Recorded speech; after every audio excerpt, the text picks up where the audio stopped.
Salam Malaysia Madani.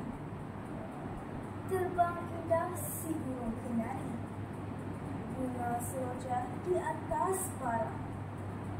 Izinkan saya mengenalkan diri sebelum saya teruskan bicara. Nama diberi Izayani Putri Hafiz dan berusia 12 tahun. Saya merupakan seorang pelajar dari SK Ampang Cakran yang terletak di Ampang, Selangor. Kod sekolah saya ialah EBA 4003. Hobi saya pada masa lapang ialah membaca buku. Dalam video ini, saya akan berkongsi tentang novel yang pernah saya baca berjudul Mistik 3 Pagi. Novel ini ditulis oleh Nur Syamsiah On dan diterbitkan oleh Syarikat Anak Muslim Sendirian Berhad pada tahun 2023. Novel ini mengandungi 128 halaman cerita dan mengandungi 9 bab.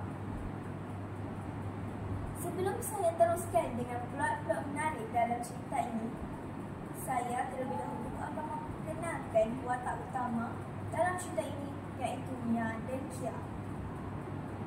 Mia dan Kia merupakan sepasang kembar yang rapat dan serasi. Mia merupakan seorang adik kepada Kia yang suka mencuba sesuatu yang baru dan aktiviti lasak. Manakala perwatakan Kia agak berbeza berbanding Mia. Kia bersikap lebih sopan dan lemah lembut. Sekarang, mari kita selami novel ini bersama-sama saya. Kisah ini bermula apabila Mia dan Kia ingin bercuti dan melawat kawan Nasri yang kini telah berpindah ke Cameron Highland. Ketika mereka di Cameron Highland, keluarga Sally ada menceritakan tentang ladang gaharu milik ayah Sally.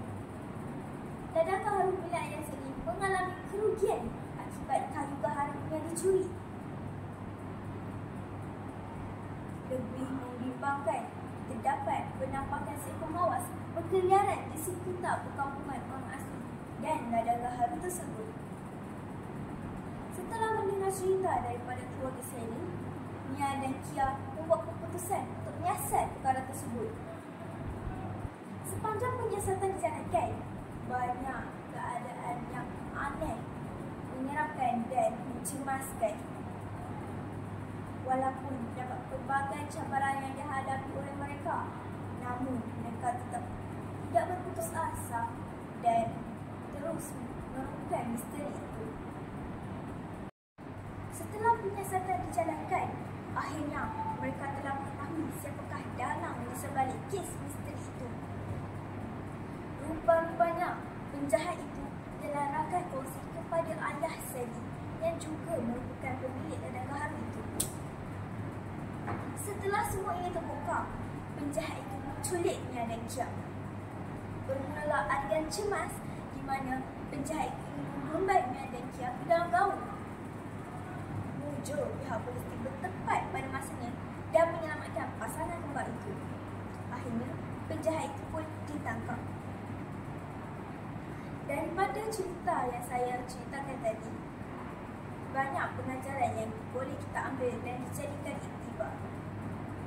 Bak kata pepatah lama, orang tamak selalu rugi. Jangan kita bersikap dengki terhadap kelebihan kawan kita. Kita haruslah jujur dalam hubungan persahabatan, dan kalau kita berniat jahat untuk menjatuhkan kawan kita, takut-takut nanti kita sendiri yang terjatuh. Pada pendapat saya, buku ini dapat menarik minat pelajar sekolah seperti saya kerana novel ini syarat dengan ilustrasi dan warna-warna yang menarik.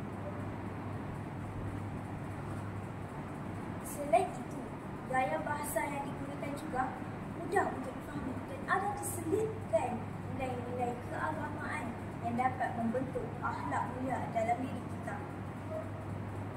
Semoga dengan adanya buku-buku seperti ini, kita dapat melahirkan generasi muda